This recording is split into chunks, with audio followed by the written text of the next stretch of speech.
I'm a polygynist. And a man is designed, he produces millions of sperms per day. I'm sure the designer was not sleeping when he was designing a human being.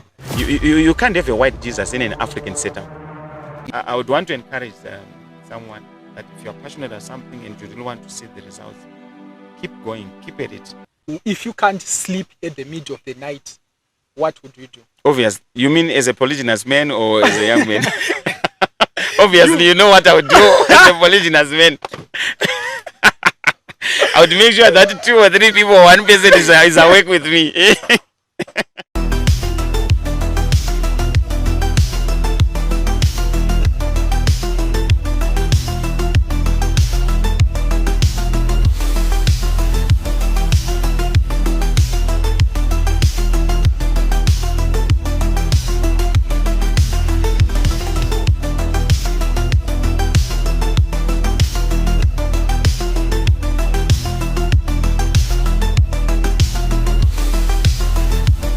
Hello, Wisdom and Purpose family. Thank you so much for wisdoming and purposing with us. My name is ImeTheFinest, the sensational Dr. 103. Welcome to yet another episode of Wisdom and Purpose with Ime, where we help you earn more wisdom, become happier, healthier, and more wiser as well, sometimes more yielded. So today, it's one of those episodes that I like. All what I want you to do right now is to fasten your seatbelts as you are bouncing back shortly, talking to Gabriel Mapfunde.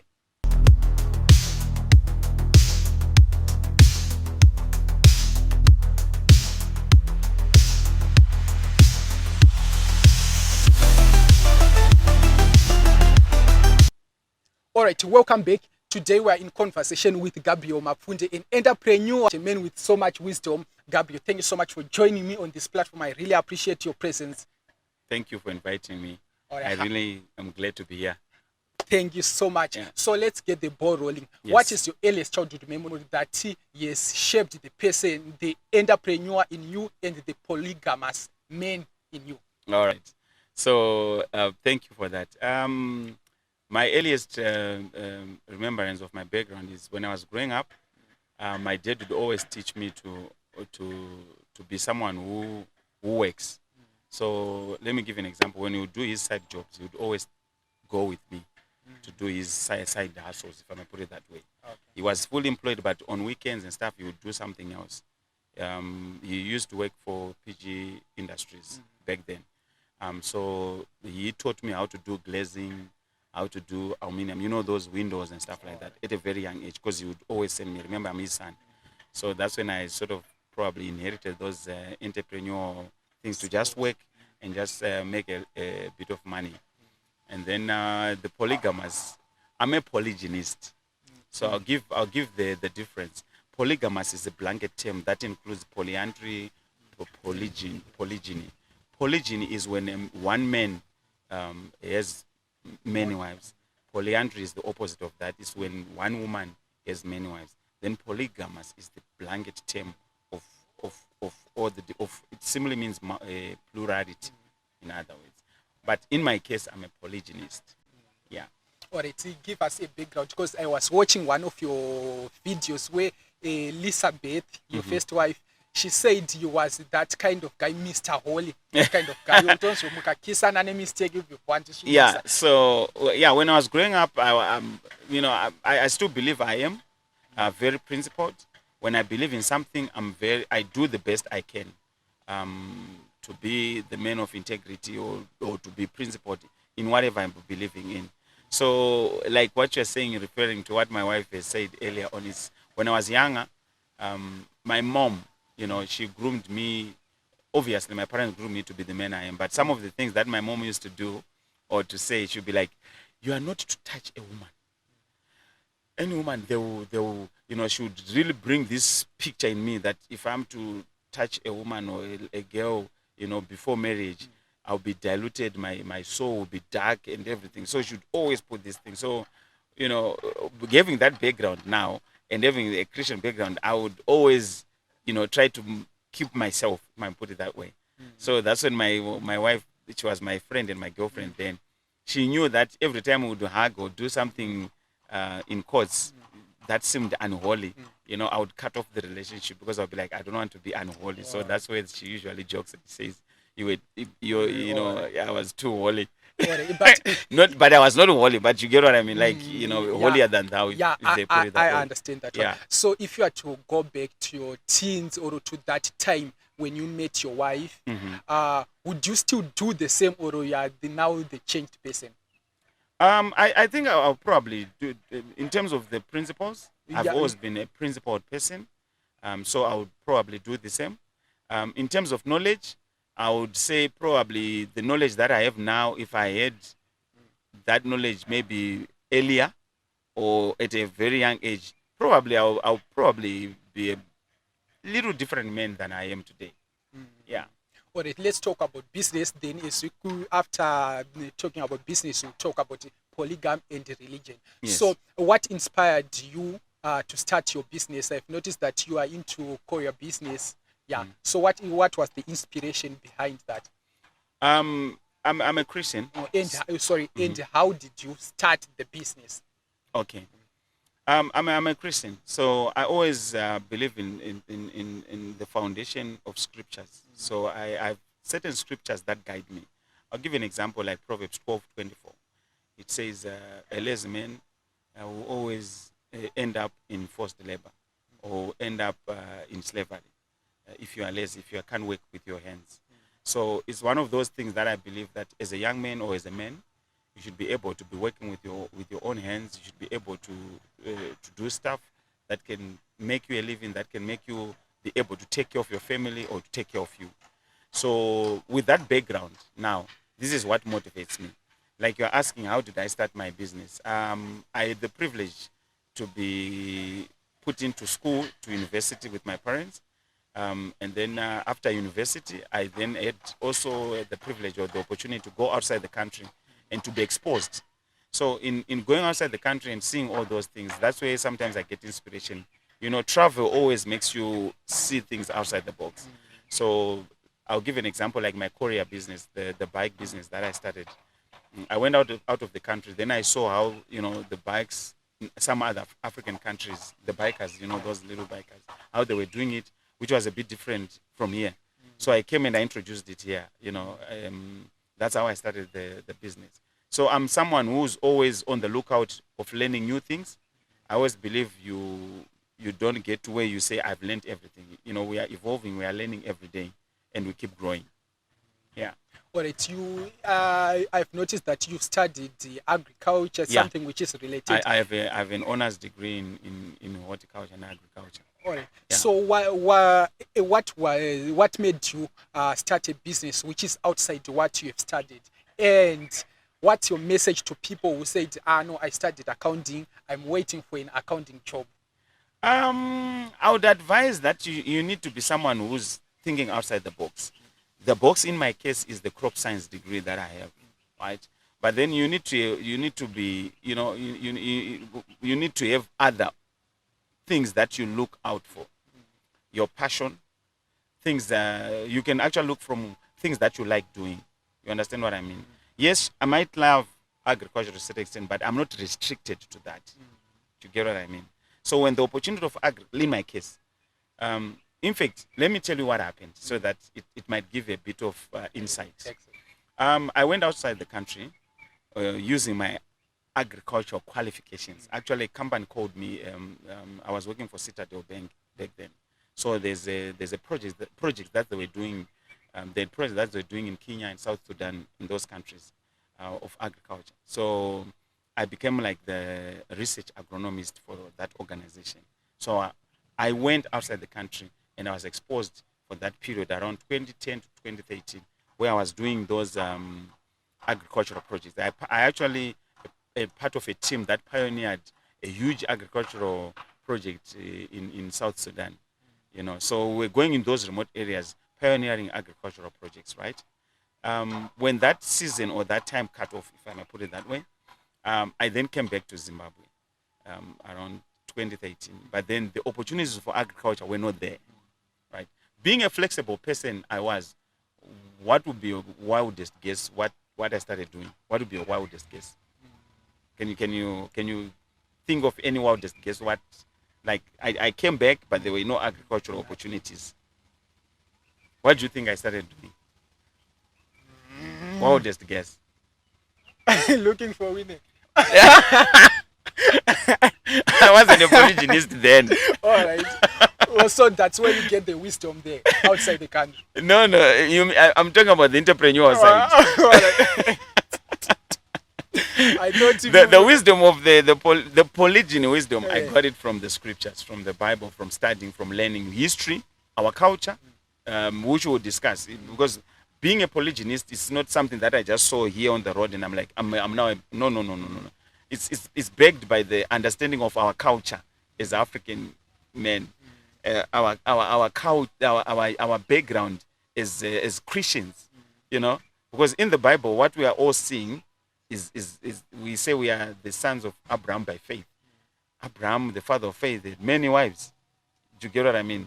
We are relating to all those great men of God. David, more than 8 wives. Well, you know. let me cut you there. We'll Yeah. talk about So let's that. come back Yeah, to exactly. the entrepreneur side. Now, coming back to the entrepreneur side, when I came back in the country, I became a messenger. I looked for a job. It's a crazy story. What I actually did is I removed all the qualifications after O level. So I put my CV just to end it, because I knew the moment I put Form 6, what, and all these qualifications, no one would take my CV. They'll be like, he's overqualified. He can't work, But then I had gotten those ideas of becoming, I remember I had seen all those bike deliveries in other countries, how they do it and stuff. And I asked myself, before I even engage with this, I need the practical. I need to appreciate what being a delivery biker is, or what being a biker is. So I needed to look for something that is along those lines. That's when I looked for a messenger job. So from being this, being on TV in South Sudan, being this big agronomist guy, here I'm in Zimbabwe, I'm applying for a messenger job. And yes, I got a job as a messenger, and I started working for a real estate company. So in your mind, you had that mindset that no, I'm here to learn and start my own, or Yes. you were just looking for money I said, no, it was not the money. It was, I want to learn and see how it, and see how it goes. So that's when I came down and I started. And actually, I think I was there for a year or so. Being a messenger rider in town there and stuff. So that's the birth of Quick Express, my quick bikes company. Because then when I was going around being sent, if you're a messenger, you are sent to do everything, especially for an organization, for a company. You know what messengers are. I mean, everyone is just sending, do this. But in me doing that, I'm getting exposed. Because I've been away from the country. Now I'm back, but I'm being sent all over. I'm in town, I'm in all these places and stuff like that. So I quickly got to the gist of what was happening back in my country, and that's so when I left that organization, I think a year or so later, that's when I started. You started with how many bikes? Just one. Or Yeah, actually, when And I was you- working for that organization, they bought. I was working for SIF. So when they bought a new messenger bike, the old one, they wanted to. Usually, what they would do, they would auction off old stuff, Oh. old office chairs, tables, and stuff. So when they were auctioning off the old motorbike, messenger bike, that was my first bike. It was an off from an auction for the company that I was working for. Yeah. All right, let's talk about, you mentioned about traveling. Let's talk about traveling. What lessons have you acquired from traveling? I would really encourage, if you get the opportunity to travel, it opens up your mind. For me, traveling, I would relate it to an eagle and a cock, a cock. What's a male hen? What do you call it? A cock, right? An eagle sees more because it goes. Yeah, it explores. And if an ego is the only one that can tell you that there's GCPT, there is borrowed job, because it sees. Try to get yourself into a conversation between a cock and an ego. A cock will be like, no, there's nothing like that. There's nothing like GCPT. There's nothing like borrowed. There's nothing like where we are sitting here, because it hasn't seen it. It is confined. It is confined in that area. What it only knows is what is in that What's area. inside, yeah. So the conversation, that's why, if you have a conversation with someone who's been confined, or a lion that has been confined in a cage, it's a different conversation from a lion in the wild. So what's my point? My point is, when you travel, your mind opens. You get to see different things. You get to understand different things. It's not necessarily about traveling outside the country only, but when you travel, even you kind of if you go to your rural areas and stuff, there are certain things that you learn that you probably not learn in your confined space. Alright, when you are starting a business, you will face failures, we face disappointment, discouragement, and Yeah. all those stuff. What lessons have you acquired from starting a business, from your failures, and how did you manage failure? And how do you manage failure, to be specific? I strongly believe failure is when you stop trying. But if you keep trying, it's not defined as failure. It is defined as what? Success, progress. You keep doing, that's progress. When you stop, that's what defines failure. So for me, even if I have hindrances, challenges, and stuff, if I'm passionate about something, I'll keep pursuing that thing until I start seeing the results that I want to see. So I'll give a good example. With my bike business, I had a very nasty accident where they had to operate. You see this, and where they had to put some wires inside. But I didn't stop. I continued on the bike business. I love bikes. I'm a bike actually. So I could have given a reason to say no, I'm stopping, and this is where it ends. But I would want to encourage someone that if you're passionate about something and you really want to see the results, keep going, keep at it. The results will soon show up. Got it. I've talked with many young people. Most of my age and most young people, they don't know what they are passionate about. They don't know, even if you ask them, what do you like? They will take hours to answer that one. Even they will never answer. Can you help us how to discover yourself, to discover what you are passionate about? Look at the things that you do naturally without being asked to do. Look from within, the things that you naturally do without being asked. For example, I'm passionate about organizing things. So if I'm to join an organization, I would want to be, probably I would apply as an operations manager. It's from a very young age. I've got sons. I'll give you an example. So this is what I do to my sons. I look at them when they're playing. And now I can actually tell, if you bring all my sons here, I can tell you this is going to, if we continue on this path, it's going to become this, it's going to become this. I've got a son whom, when you give this laptop, you will destroy it, my friend. You will remove every little button and stuff like that. I've got my son who will put this nice laptop, put it nicely, pack it, and what. Do you see? These are almost the same age, but they're different in the way they do things. So to the one that removes all these little buttons and removes the screen, I buy them toys. You come back 2 days, 3 days later, the other one, the toy is, the wheel is there. What do you think is going to, if we nurture that, what do you think is going to become of that son? For me, when I look at that, I'm seeing an engineer. I'm not looking to say, why have you destroyed the toy? I'm looking at a curious mind. The reason why he has removed that, because he wants to see, right? To see. The reason why he has removed all those little parts, so he's an engineer. So as a parent, here's what I would think. I would think, let me try to nurture. If I can afford, why don't I probably buy a little more toys, more curiosity, bring it and nurture that? You understand what I mean? If I see one of my sons is the one who wants to organize things and stuff, I'm always sending him to do things for me to organize. If I get home, can you take my laptop? Can you get things in the car? That I'm nurturing. So how do you see yourself? Look at the things that you do naturally. Start there. The things that you do naturally. I've got I've got a son who wants to. He's all over. I mean, sitting here, he could have been all over this place. I mean, over the tents and stuff.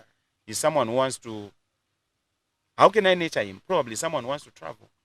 He can be a travel. What do you call it? They are travel people that make money by just doing. Traveling. You understand what I mean? So these are the things that I look at, and look at your passions. Look at the things that you do naturally. Look at the things that you don't struggle to do, and work around and nurture those things. All right, I want you to push you as much as you can. Yes. I believe our education system, this education system that was forced on us, is what kills our passions. Yeah, If you are, it does. if they notice that you are you have a curious mind, they will find ways to destroy it and Yep. make you conform and do other shit stuff. So, what do you think can be done in our education system, and what's your viewpoint when as far as education is concerned? I strongly believe our education systems needs reformation. There are a lot of areas that needs improvement and adjustment. If you are to be given an opportunity to adjust it or to change things, what are the major things that you will change? In the education system. Okay, I'll probably start by making the young African men or women to appreciate who they are. Our education system, I strongly believe, is it's biased towards, by the time someone graduates and stuff, they are not proud to be an African man. Believe it or not, it's through the education. We are learning about Western history. Yeah. We are learning about Western things. We are learning irrelevant things. We are learning how to draw a grasshopper. You know, things that don't even qualify you to make money. Exactly. So, look, we need to also appreciate and realize that the people that designed the education system that we are using these days, they did it intentionally because they were designing the education system in order to create worker bees, employees. Our education system was not designed for people to become entrepreneurs. I know there are people out there, especially in STEM, that are making strides, making efforts to put some changes and adjustments. But the core structure of our education system was not to equip and to empower, especially a young black man. It was to make a young black man a worker, a good worker bee. You understand what I mean? A conformist. A conformist. But it was not to make someone become who they are supposed to be. So yes, I strongly believe there's a lot of reformation that needs to be done in our education system. I think if we want our nation to be truly African, we need to change everything which was brought in by the colonialists. I strongly, I don't think it's everything per se. I think I would rather say to adjust certain things. You understand what I mean? I'm one person who doesn't blanketize things. I always want to pinpoint where the error is. You understand what I mean? Like, I have a relationship with you. If I have problems with you, my mind is one that will always focus on the good that you've done. And I'll try not to blanketize everything to say you're a bad guy completely. I think that's what I also believe with what Africa is. There are certain things that are good. There are certain things that are bad. Those things that we think they're not benefiting us, I think there needs reformation. There needs to be adjusted. We need to put adjustments. Then there are certain things that they also brought that are good, that we need to keep on, nurturing and so I think it's a give and take. There needs to be a balance. Yeah. All right, let's finish off with the entrepreneurship side. What's your advice to someone who wants to get into your business or any business? What's your advice to them? Go for it. Don't stop. Start from where you are. Overcome excuses. How do you do that? Excuses, they emanate from a fear of the unknown. You give yourself excuse, like, for example, let's say you want to start, let's just give you a random. You want to start a podcast. So a fear of the unknown is, I don't have mics. I don't have a nice camera. I don't have this. Man, start with a little phone, an old phone that you have. That's what I'm saying. Just start where you are.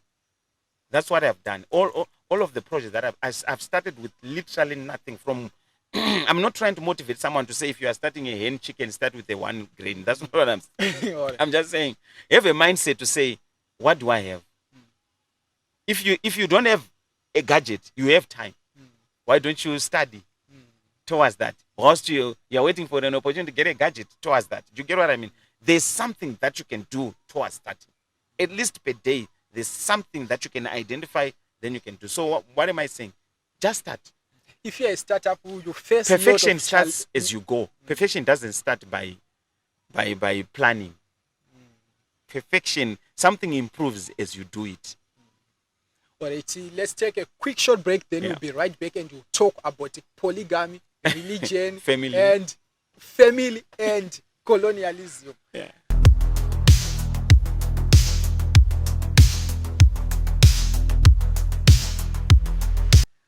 All right, welcome back, and you are in conversation with Gabriel Mapfunde, a polygynist. Gabriel, let's talk about a polygyn. You break it down from polygamy as an umbrella term, Yes. and we have polyandry and polygyn. What do you really represent, and what's your take on polyandry? Okay. I represent polygyny, a man having multiple wives. And then what's my take on polyandry? I'm totally against polyandry. I strongly believe I strongly believe we are created and we are designed by a very intelligent God, super intelligent being, and we are created with a purpose. And when He created us, He just not create us and throw us there. He created and pointed everything to purpose. So what am I saying? A man is designed and create. We are all created equal by God. I mean, male and female, we are created equally, but we are designed and we are designed by function differently. So the point that I'm putting across, a woman, we need to appreciate the feminine side of women, how they are created, how they produce one egg per month. You understand what I mean? We need to appreciate and embrace what tickles a woman. You understand what I mean? At the same time, a man is designed, he produces millions of sperms per day. I'm sure the designer was not sleeping when he was designing a human being. You understand what I mean? So if I'm producing a lot of productive organs per day, and this one is producing once per month, that should point to purpose, right? Every design points to purpose.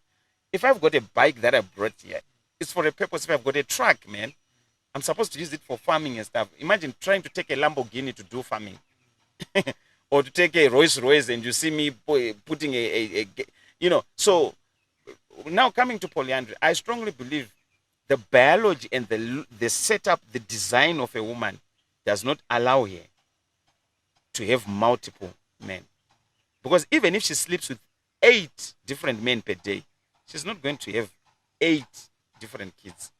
A man, if he sleeps with 8 different women per day, he is going to make them pregnant. There's a potential of making all of them pregnant. You see the difference? So the designer, our God, created that with a purpose. And we should embrace what we are designed for. If I build a car and I say this is an electric car, then you see me trying to put water and trying to put fuel. For me, it doesn't make sense. I should just embrace and put, if it's a gas car, let me just put gas. If it's an electric car, I should just charge it. So what's my point? If you're a woman, embrace your femininity. This whole feminist wave and ideas of trying to make women men and men women, I don't agree to it. So polygyny, which I believe in, only embraces the femininity of a woman, appreciates what a woman is, how she wants a space, how she wants to work with other women. You understand what I mean? And also, it also embraces the masculinity of a young man or a man, if I may put it that way. The masculinity, how you're supposed to be a leader, how you're supposed to be a provider, how you're supposed to be a nurturer, if I may put it that way. So that's my take. Polyandry, I'm always giving this funny example for people to think. Do you know our biology is designed as a key and a lock? If you noticed, our biology is like a key and a lock. If you are following me, a lock in this case is a woman, and a key is a man. Now, if you have a key that opens many doors, we call it a master key. It's a master. Oh, he's got a master key. He can open this door. It's a master key. That's why men are called Mister. Mister is derived from master. You are a Mister because you are a master key. You open different locks. That's where the idea is coming from. A lock. Try to imagine a lock. Sorry, try to imagine a lock, right? A lock being opened by different keys.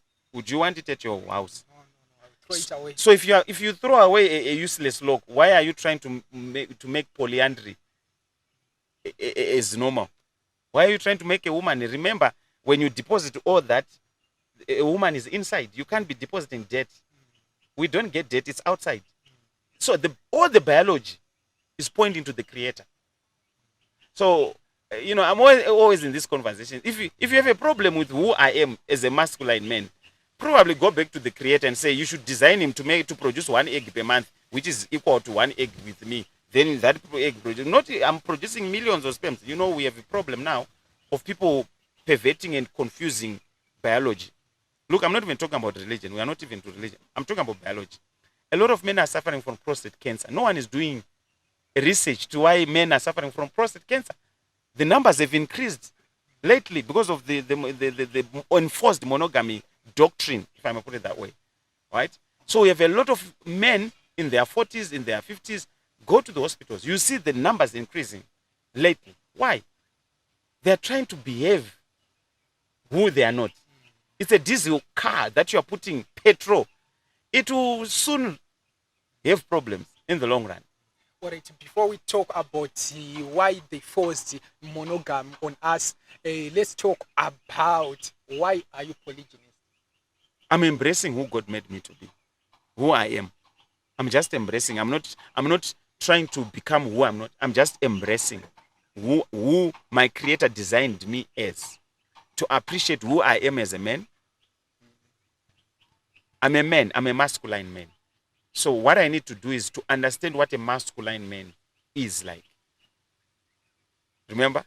That's why even when we were growing up, do you know in most cultures, especially African cultures, or Indian cultures if you look, there was men's rites of passage. Young men, they would go to the bundu being trained to become men. It's a rite of passage. Then they would have this occasion whereby they have competition and stuff like that where the young men are being trained to be men. Not to be simps or to be feminine men, but to be strong-minded men that can make decisions, that can say, if you are going this way, candid men. That's a masculine man. He's not an oppressor, he's just a man. A feminine woman is someone who embraces who she is, her beauty, who God made it to be. I'm always referring women are like keyboards. When I look at, if you're a woman is like a musical keyboard or a guitar. You need to play nicely to get good music out of it. If you play it wrongly, it brings out a very awkward sound. This is the information that I strongly believe as a polygynist we should embrace. All right, as men, I can say almost 95%, if it's not 99%. We always like multiple women, even if you don't want to be open about it. It's a fact, yeah. It is even if you don't want to be open about it. So do you think it's the only reason, or it does qualifies us to just embrace polygyny? Or there are some certain things that we need to have, some certain characters, or we need some pounds and USD in all it? Right. Yeah. For I'm a strong advocate for polygyny in the sense that there's a lot that takes to be a polygyny man. Responsibility. You need to learn to be responsible at a very young age. If we have a culture of polygyny men, we are already, remember I was saying our old cultures practiced polygyny. And before a man becomes a man, they'll do these rites of passage, rituals and stuff like that, where they're training a young man, teaching them principles of life, teaching them how to stand firm whilst everyone is. Men are created, they are not as emotional beings as women are. It's by design. We are created that way biologically. Women are emotional beings. Men, we are logical beings. How we see the world, how we perceive the world, we are logical. The man's mind disintegrates things. A woman's mind squashes everything into one place. That design is to have that uniqueness, to embrace each other and enjoy the two energies, the masculine energy and the feminine energy. You understand what I mean? We are supposed to complement. Now, distortion has brought this whole nonsense that we have nowadays.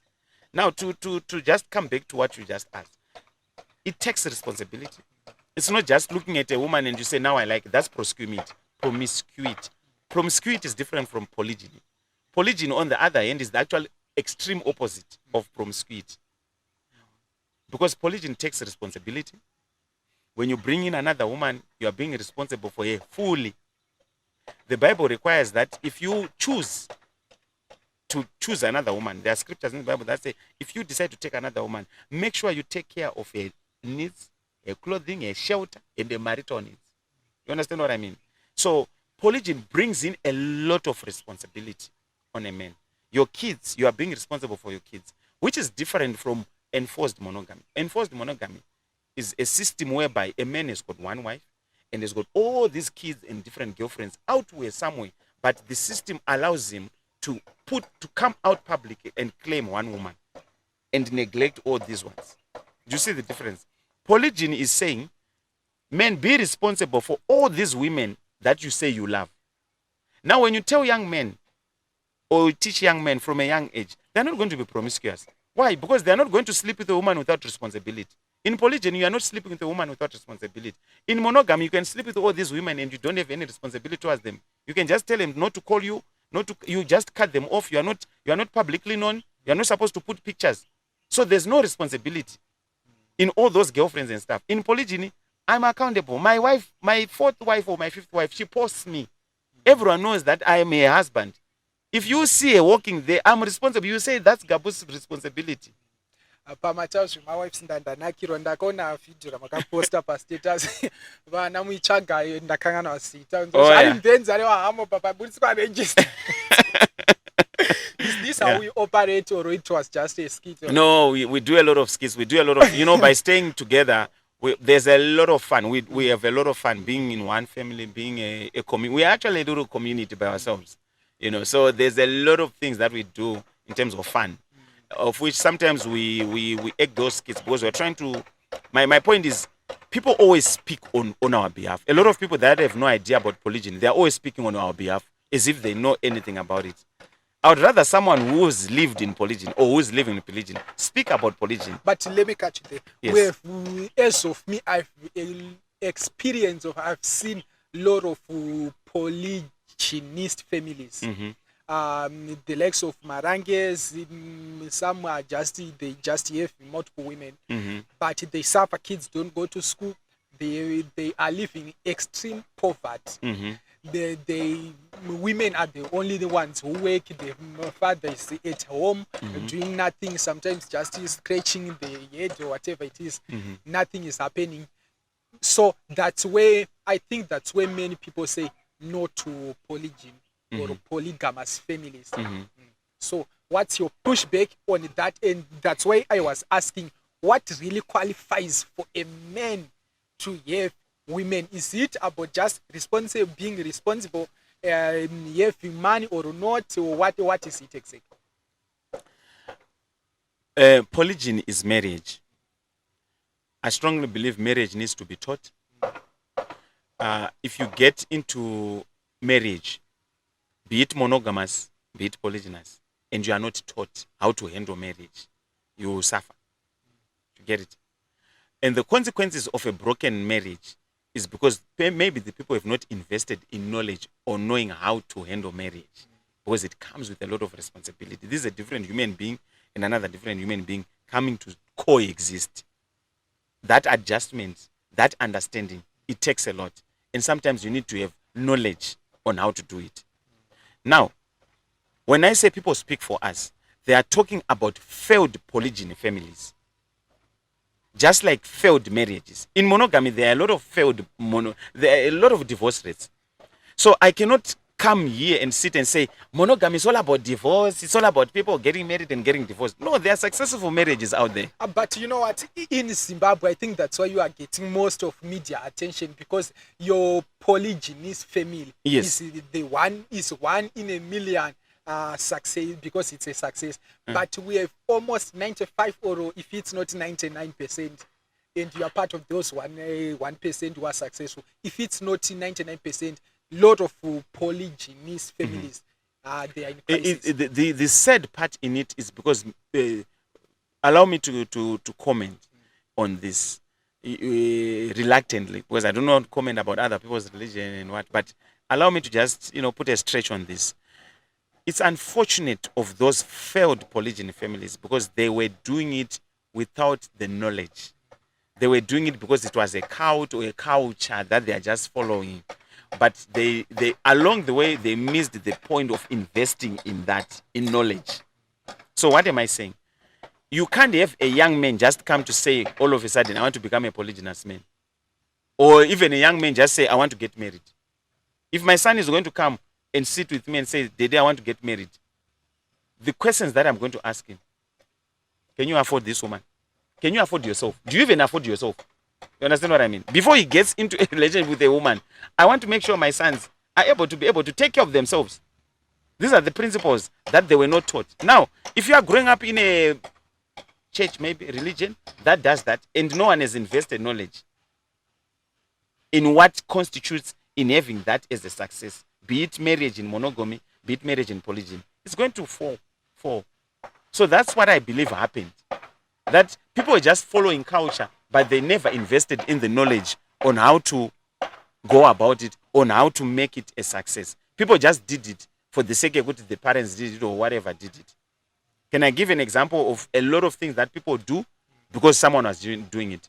You know, in our African culture, people, when there's a funeral, if you notice that people, they will open windows, they'll put chairs outside. Have you noticed? Yeah, sure. In our African culture. Do you even know why they do that? I think to create space. As a young man, let me ask you. You are in this mansion, there's this nice big house, a funeral happens, people take their sofas out, they open the windows, they remove the curtains at a funeral. Why do we do that? To make the spirit go outside. That's what I think. I don't know if it's true. It's not. We were colonized, right? During the colonial era, the police didn't allow people to be in groups because then they would form those rebellion, Chimurenga, whatever. So they put a law to say, if you are to gather in groups, we need to see, because they would always patrol. Oh. The police would always patrol in these neighborhoods.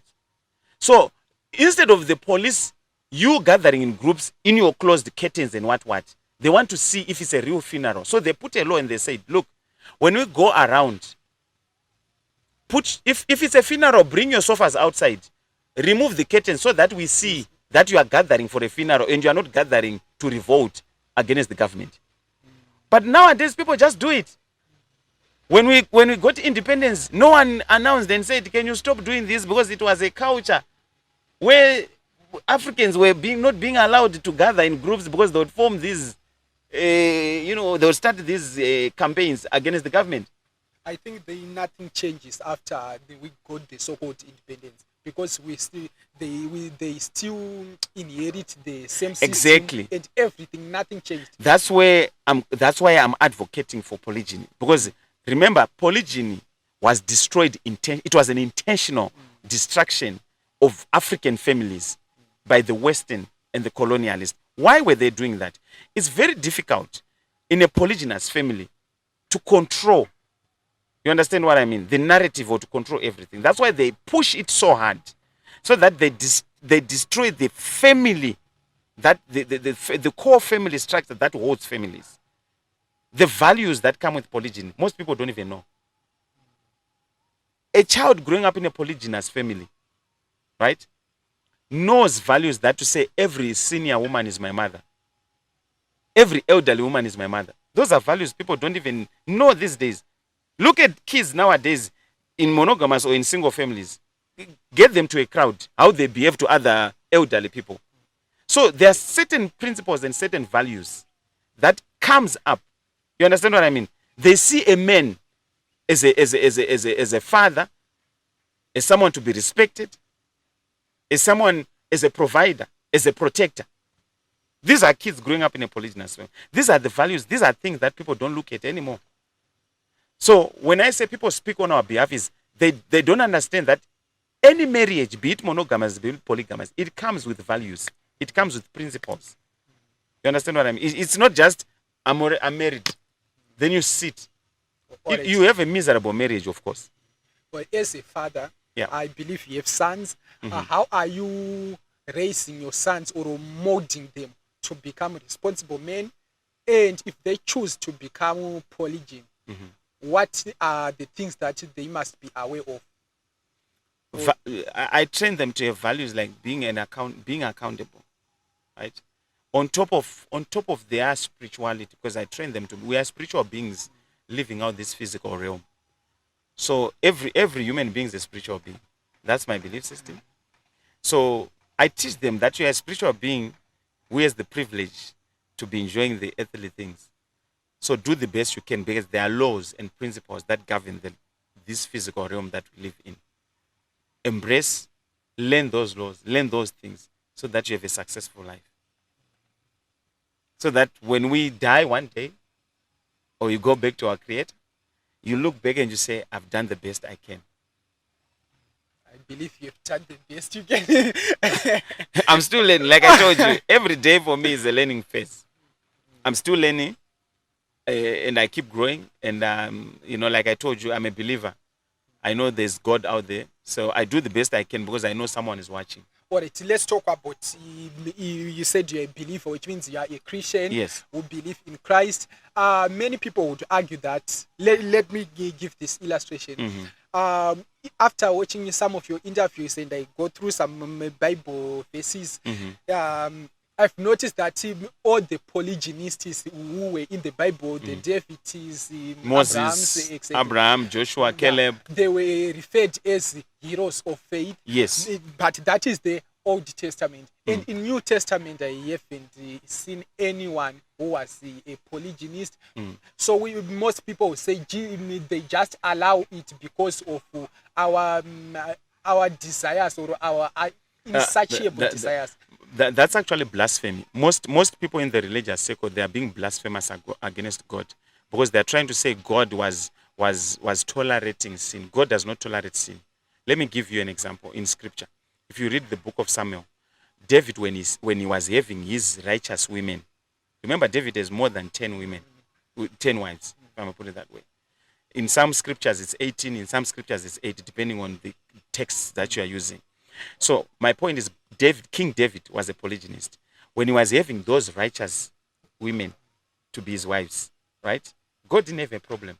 In one instance, God actually helps him to go and recover his 2 wives that were taken captives. 2 wives. He says, God, should I pursue? And God says, pursue. He goes and he pursues and he recovers his 2 wives. Right? He's a polygynist man. But when he sinned, God showed up and punished him. We need to separate these things.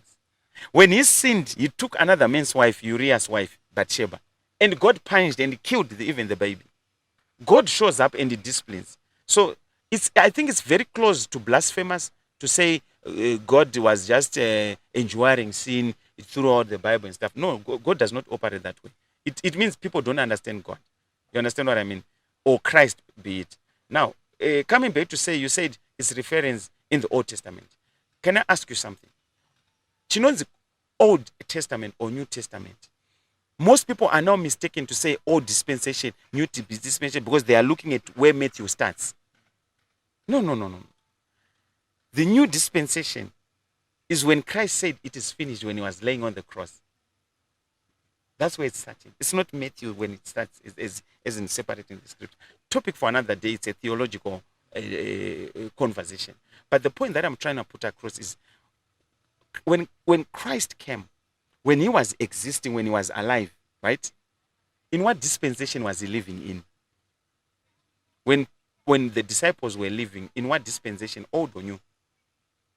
I'm yet to figure out. No, it's just think it through. I'm saying when the disciples were alive, were they following the Old Testament or the New Testament then, when they were alive?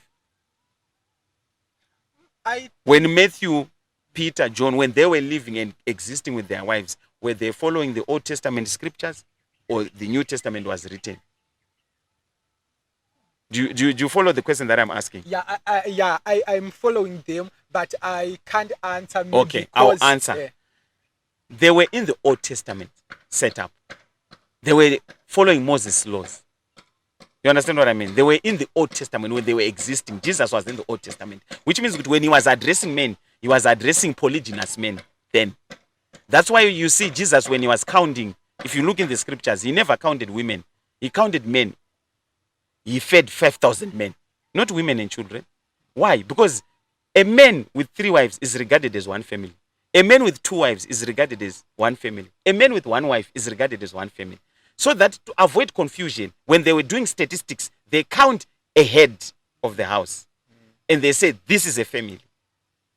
So when Jesus or the apostles or whoever, they were addressing polygynous audiences. That's why even Jesus in Matthew 25, which is the New Testament, Matthew 25, you can read it up. He says the kingdom of God is like, and he gives a polygynous example. A man with 10 virgins waiting to be married to their groom. That's polygamy, man. And he marries 5 women. They get into the inner house. Inner house, is that a kitchen, man? Exactly. That's marriage. And this is Jesus himself speaking of polygyny in the New Testament, addressing a polygynous audience. So maybe the other question I would ask me, asking for you, is, so where did we stop doing polygyny if Jesus was talking about polygyny? It's just recently. If you do your own, that's why I wrote this book. I put in the dates so that someone can also do their own research. This book is just a pointer of scriptures, history, and culture. To say, when you read this book, I'm just provoking you to have an open mind to say, okay, so when did this start, this whole monogamous thing? It was introduced recently. It's a system that has been introduced, nothing to do with the Bible. That's why when you read scriptures, you see it's all polygyny. All right. In the Bible, most of those heroes of faith, their families were in crisis in the later stage. Which one, for example? Abraham. He was not in crisis at a later stage. So we will be mentioning, I'll be answering. Abraham, he had many wives. Okay? Read Genesis 26. Other wives besides Hagar and Sarah. Right? Then the issue of Hagar and Sarah, it's blown out in the scripture because God is addressing respect.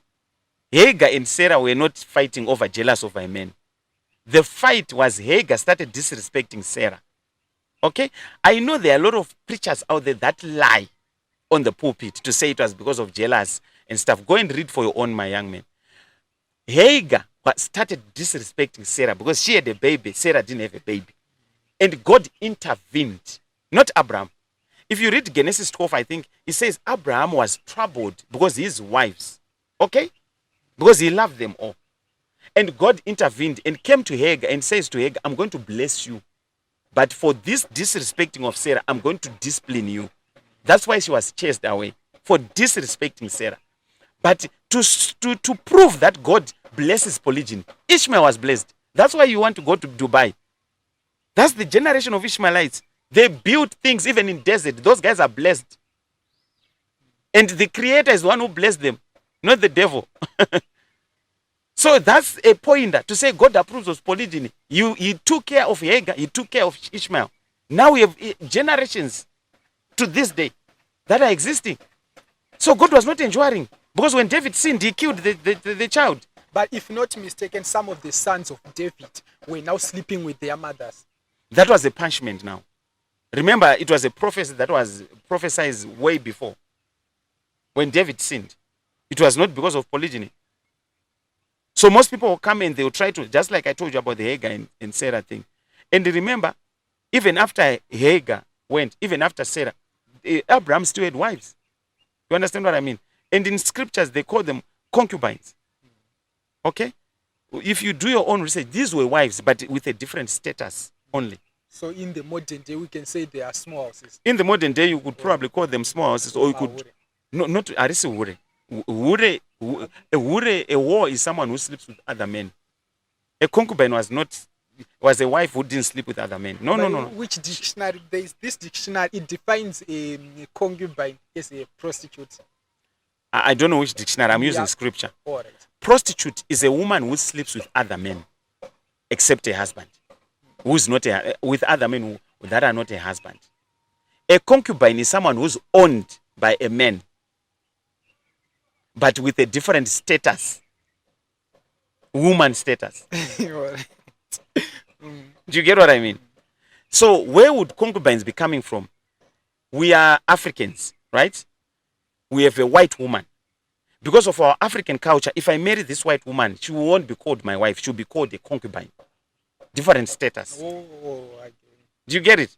Yes. But if this woman starts sleeping with other men, she becomes a prostitute. That's a difference. A concubine is not a prostitute. Those are just monogamy fanatics trying to confuse the Bible. What is? Let's talk about the Bible itself. I've noticed many people in the theology space, many culturalists, many Pan-Africanists, they say there are a lot of verses which miss in the Bible. What's your take on that? Yes, the Bible has been tampered around with. Even it was prophesied in the Bible. So why are you still believing in it? Because I know it is the foundation. Okay, what does the Bible mean? What is the definition of the Bible? It's a holy book for Christians. No, it's not a holy book. Bible simply means a lot of books compiled together. You can do your own research. If you put up a lot of books into one, they are called Bible. Bible means a lot of books. And the beauty of the Bible is it's written across generations of time by different people in different geographical locations, pointing to the same thing. So we can Does that not make it unique? A book written by different people. Someone writes it in the 19th century. Someone writes the same story they've not met. And they're pointing to one thing. Which means it is prone to mistakes. No. If it is written by people and people we are prone to mistakes, what makes it not prone to mistakes? Okay. The point that I'm putting, the mistakes that you're bringing in are different. The uniqueness of the Bible, that's when I'm saying, you write your storyline. I write my storyline. We have not met. I'm living in a different generation. We have not met. But your storyline and my storyline, when put together, they are matching. They're identical. That's what the Bible means. It was not written over a period of 2 years, 3 years by many people in one place. No. It's different across. It's a compilation of scrolls and books that were found in different geographical locations that was just put in one place. Now, where is the uniqueness and why do I still believe it?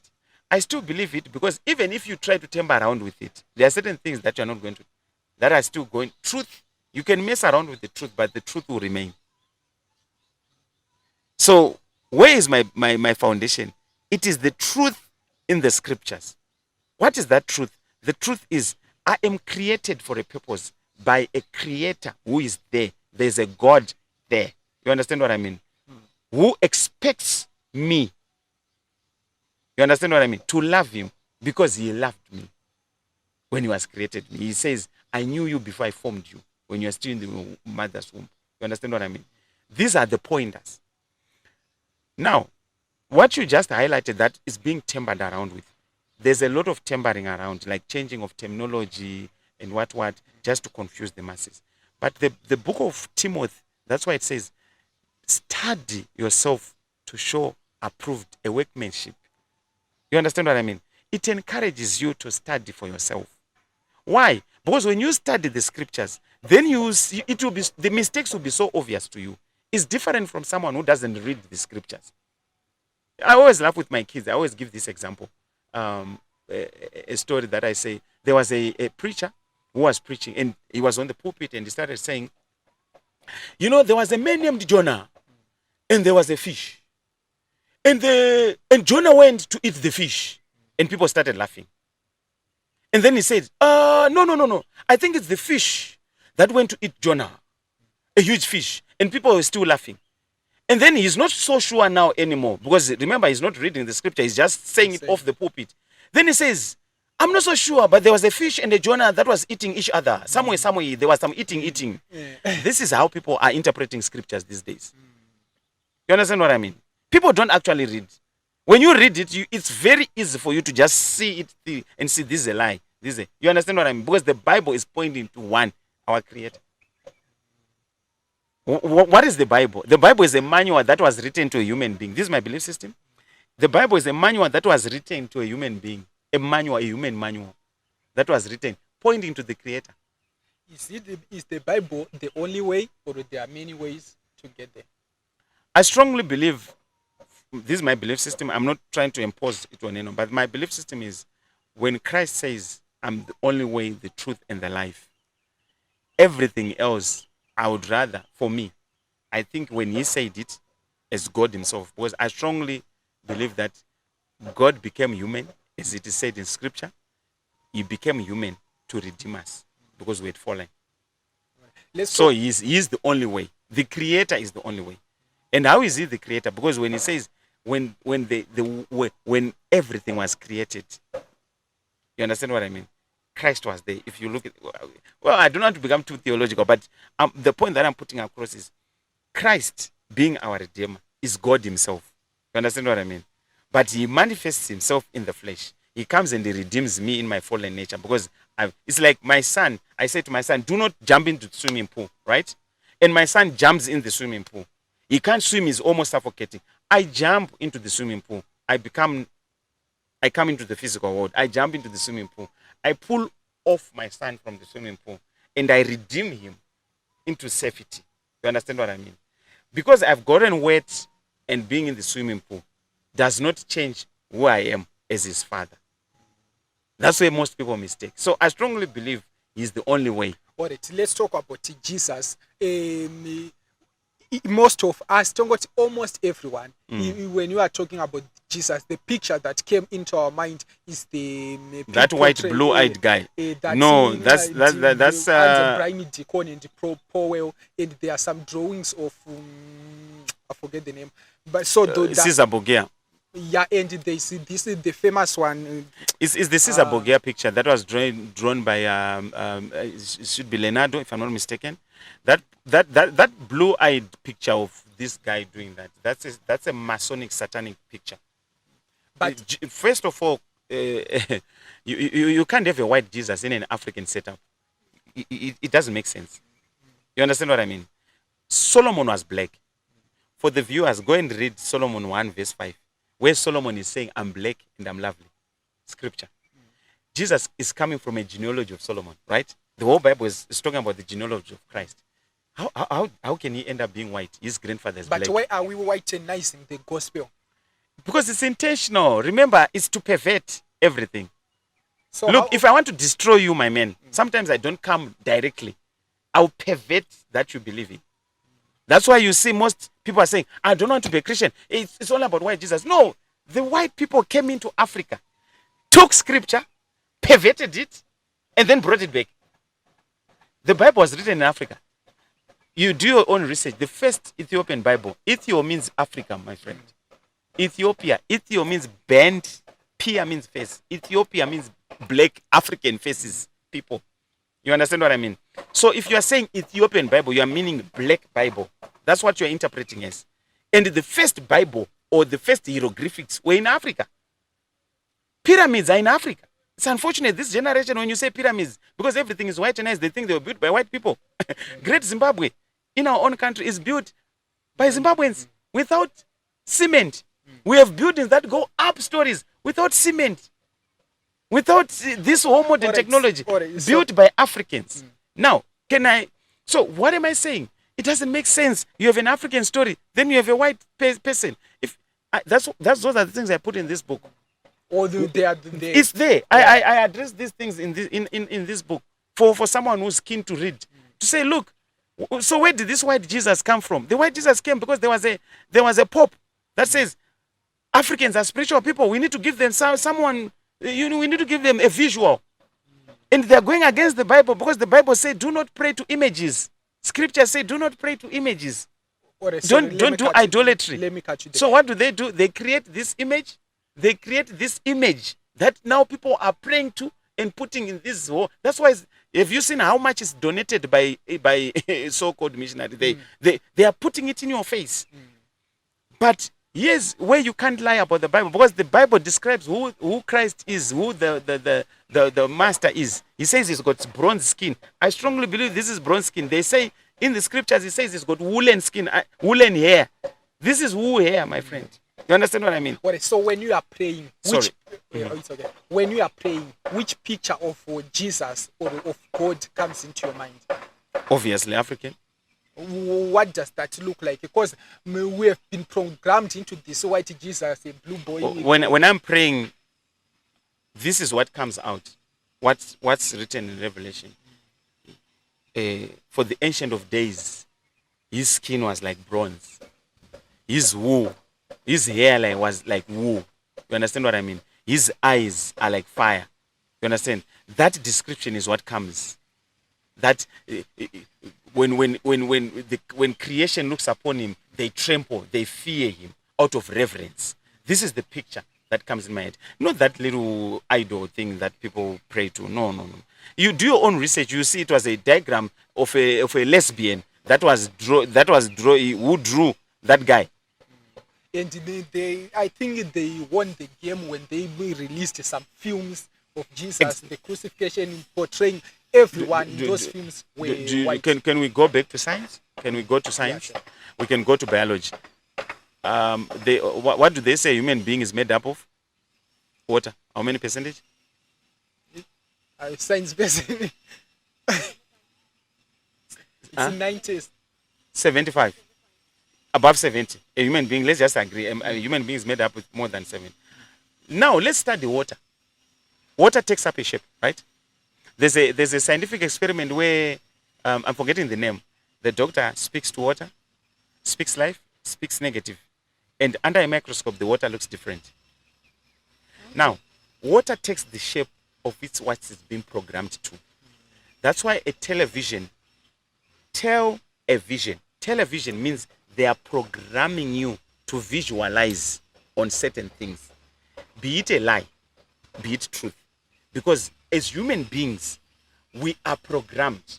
We are speaking in English and not Arab because we are programmed to speak in English. It is the same thing. The intelligence minds that create these media platforms, they understand the principle that a human being, if you expose it to something, it takes the shape of that. Exactly. That's why when you put water in a cup, it takes the shape of a cup. If you put water in a bucket, it takes you expose a human being to certain information, it becomes exposed to that. And it becomes a part of that. Thank you so much for that. I think someone out there and me as well, I've learned something new, and I've grasped a new concept and a new perspective for that one. So let's talk about how can we reverse that thing or decolonize our mindset? Because as far as I can see, this is simply education. A colonial mentality that we need to revive. We need to reform our education from a young age, from primary level. Do you know how crazy it is, the society that we are living in, that someone takes pride in their baby not speaking their native language? Exactly. That's madness. But what can you do? These are programmed idiots. Sorry, programmed people. My apologies. My apologies. My apologies. No, they are not idiots. It came out. Sorry. My apologies. You can't have a baby disregarding who you are for a foreign language. Why don't you teach your children to embrace who you are first? Embrace who they are made. You understand what I mean? I bet there are some African people that would really wish their kids were white. I can tell you, I've seen that when I move around, and I'm like, why don't you teach your child to embrace? My kids, they embrace the foreign language. I'm speaking in foreign language right now, isn't it? But I embrace who I am as an African. Right now, I can speak in all languages. I love my African for the benefit of other foreign people that can be looking at us. So the point that I'm putting across is embrace who God created you as who you are. If God created you as a man, first start from there. If God created you as a woman, start from there. You understand? If He created you as a Chinese, appreciate who you are from the beginning. If He created you as an African, appreciate who you are as an African. Embrace other tribes, embrace other languages, but also have confidence in who you are from the beginning. I've noticed that we are running out of our time, and I'm looking forward to a part 2 of this conversation and to focus mainly on religion, and hopefully I will get someone who will be opposing you, and we will be sharpening each other on that one. So let's get the ball rolling. Are you still going to church? I do fellowship. I believe church is people. It's not a building. It's not a denomination. You fellowship with your family? No. I fellowship with my family. I also fellowship with Christian brothers, if I may put it that way, that have the same belief. Like I told you, my belief system is I believe God came on this earth to redeem us, just as a father jumps into water to redeem his drowning child. You understand? And God being Christ, you understand? He manifests himself in the flesh to say, I've created you in my image. This is who I want you to become. So because people that have the same belief system, even people that have different belief system and are willing to have conversation, I do fellowship. So this is church for me. You understand what I mean? Where 2 or 3 gather in my name, like we've done, this is church. It's not a denomination. Unless your question was like, do you have a denomination or do you belong to a denomination? Now I don't belong to a denomination. Being a polygynist is the major reason why you are no longer in any denomination. Not really. Not really. Most denominations, it's a part of it. Most denominations don't embrace polygyny. Most denominations that we know. When I have conversations with leaders or pastors, they usually, the conclusion that we come to is they will say our church doctrine. Remember the illustration about colonial removing of sofas and stuff. Every conversation, when we get into the Bible, we read scriptures, the conclusion has been our church doctrine started like this, so we really can't change because we will lose members. Usually that's the conclusion. Bring any pastor here and we do scriptures. They will conclude and they will say our church police or our church constitution does not allow, even in the midst of scriptures. So that's where we usually differ, you see. Because all I'm saying is I'm advocating for a person to live a principled life, a godly life. Godly does not mean you are holier than thou, does not mean you are perfect, but it brings humility to a person. To say, I have someone whom I'm supposed to be accountable to. My Creator, I'm supposed to be accountable. The love that is given me, I'm supposed to be accountable to that amazing, so much love. But as we round up this conversation, either you are polygamous or you are promiscuous. What's your take on that statement? That's very true. That's So- very true. so Most men that don't want polygyny are very promiscuous. So And because the difference between promiscuity and polygyny, like I said earlier on in the conversation, polygyny brings responsibility. Promiscuity does not bring responsibility.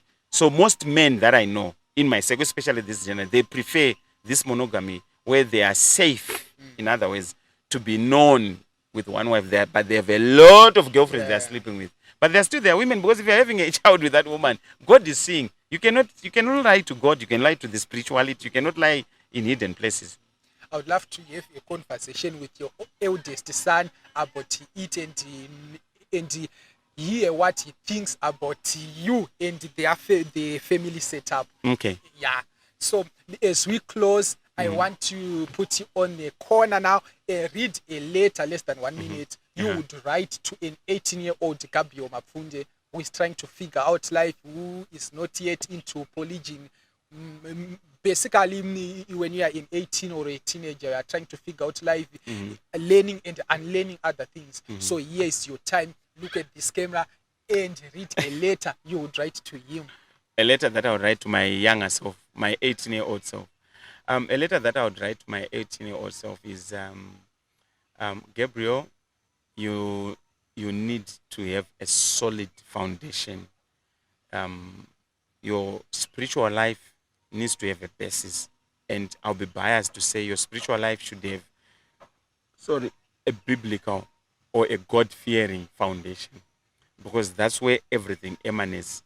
Number 2, Gabriel should understand what love is, what humanity is, to love people, to coexist with people, what God intends for people, so that you understand the different dynamics, how we are all multi, or how we are all different per se, so that you'll be able to appreciate the different cultures, different races, but at the same time still retain who you are in God, who you are in Christ. As a young man, this is what I would advise myself to say: allow God to lead you in things that pertain to life, the decisions that pertain to life, the major decision that comes along with marriage, which is having another human being come to live with you, the decision that pertain with your business, being a man of integrity. When you say, I want to do this, being accountable to, or being a slave to your word. When you bring out a word, be accountable for the words that you have spoken. If you make a promise, be a man of your promise. So these are the values or the principles that I would retell my younger self, that would guide him and that would lead him to have also think outside the box. Go out there, do everything that you can in terms of business, in terms of how do I put it? Be experimental, but always your compass should be your values.